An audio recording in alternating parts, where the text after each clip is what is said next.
How's it going?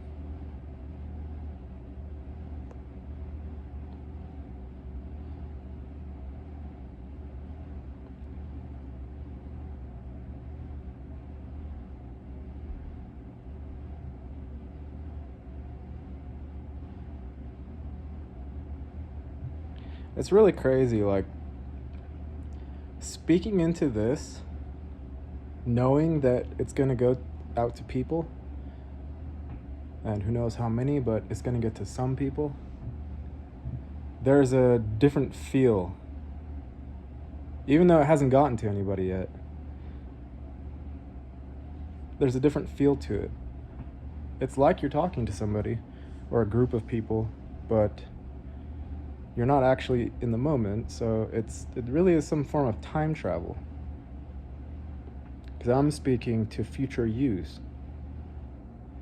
Past me, which is current present me, is speaking to future present yous. It's kind of a trip, isn't it?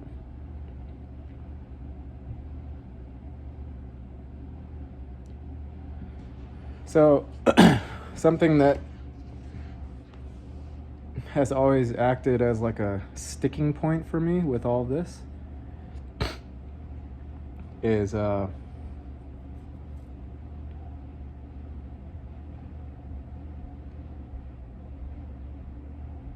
competition aspect inherent to corporate rule, necessarily inherent.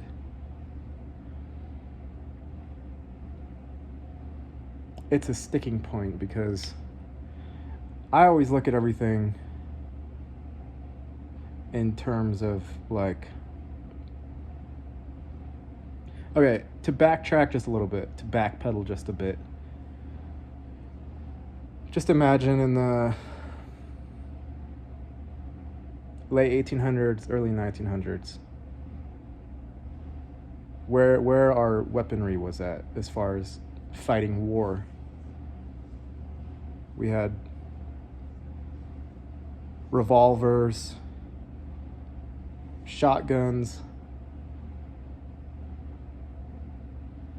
cannons, maybe some tanks if you're higher level,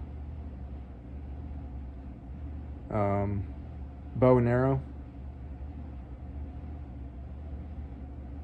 all kinds of bludgeoning devices. Now these are all physical projectile tools. So if you just imagine a scenario where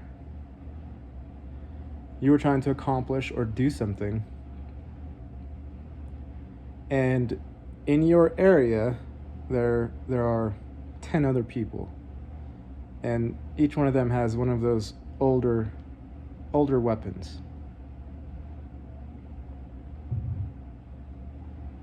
Like, each one of them has a slingshot. Half of them have slingshots and half of them have bows and arrows. And you don't have a weapon, and you're not physically trained in martial arts or adept at any sort of fighting, hand-to-hand combat.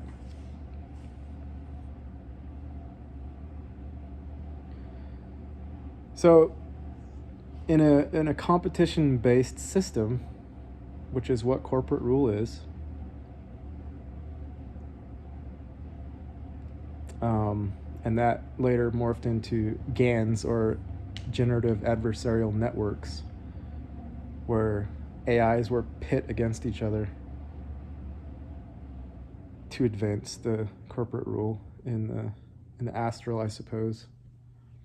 However you're going to imagine where those bits and bytes are floating about. Even though the supercomputers probably don't even operate with bits and bytes. They're probably plasma. So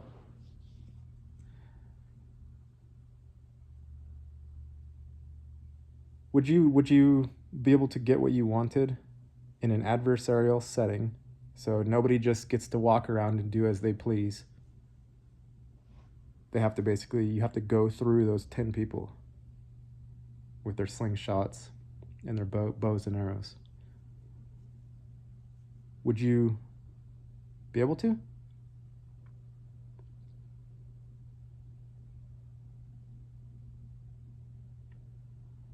If your only shot at success was going through those 10 people and either disabling them or winning them over mentally, there was no option to walk away. There was no option to leave the area.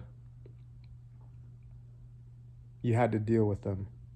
And it was adversarial. It was specifically, overtly adversarial. Would you be able to accomplish what you needed to accomplish against those 10 people? Right? So just hold that answer in mind. And fast forward to just the weapons that we have that are publicly acknowledged nowadays. And even energy weapons are being publicly acknowledged. They started with Havana Syndrome. That was the first public acknowledgement of frequency weapons, which are energetic weapons that can target individual minds.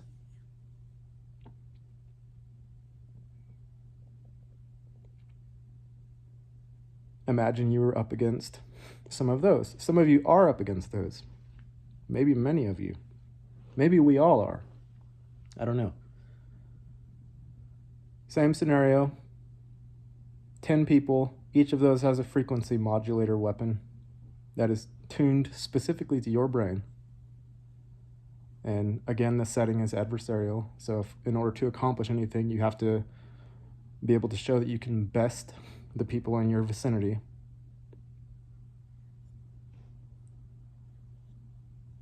Would you be able to succeed in that scenario?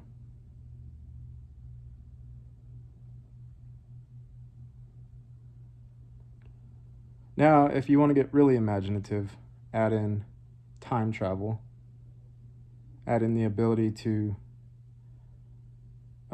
go into a compressed time state and learn something that would take 5 years to master in regular time. But since you have access to tech, you can go master, say, a martial art. Say you go master karate. You go in there for 5 days and it's compressed time. So when you come out, it's like you have 5 years of experience in karate.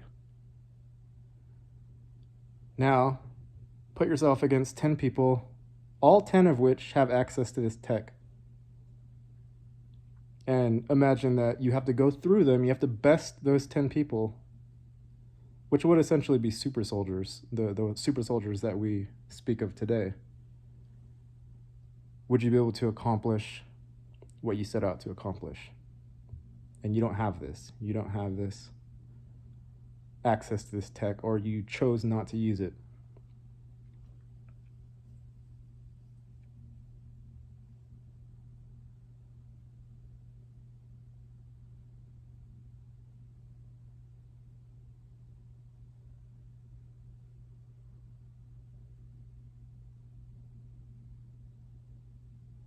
Would you succeed?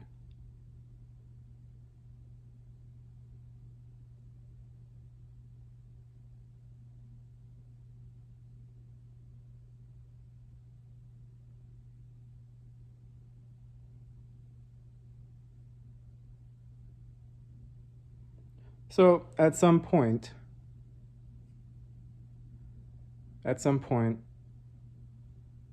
the advancement of the tech goes too far. And being that only some people have access to tech and some don't, it makes the battlefield completely uneven in certain situations. Perhaps all situations.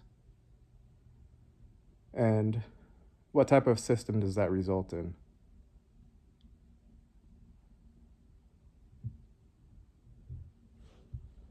And so once you've sort of seen this trajectory,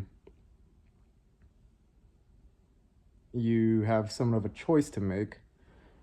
And that choice is either to join in the adversarial network, which theoretically speaking would be the entire reality that you're in, or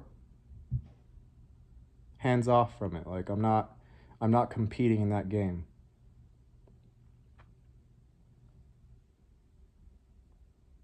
Because it's unwinnable. Or even to get up to the, best top 100,000 players in the game, you have to descend into such a level of darkness and or giving up of your essence while you're acquiring and attaining all this tech that you barely have anything left that made you human to begin with. So when somebody sees that, they're faced with a choice at some point. Every one of us is faced with a choice, and you have to decide, I'm going to do that. I'm going to get in that game on whatever level, or I'm not.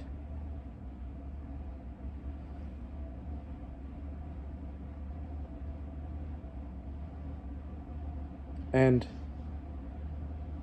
there is no game that I'm aware of in any universe or multiverse or anywhere that one has to play.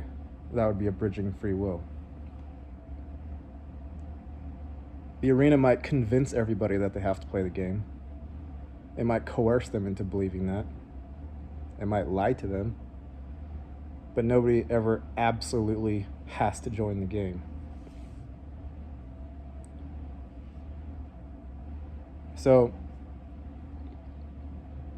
part of the trajectory of this new channel that I'm making is going to explore how to play outside of that game, with still respecting the players that are in the game and still interacting with them. But you yourself have seen the ultimate results of ultimate conquest and ultimate conflict. Conquest which always eventually ends up in conflict. And generally, if high tech is brought in before people are spiritually ready, it ends up in degrading their spiritual aspect. So you say, no thank you. I know the results of that game. Not interested. And life, the totality has to support you in doing that. Otherwise, it's not free will.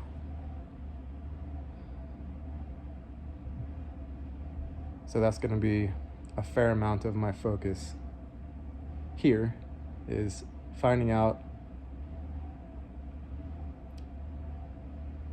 in which ways I can play outside of the game, still involve all you guys,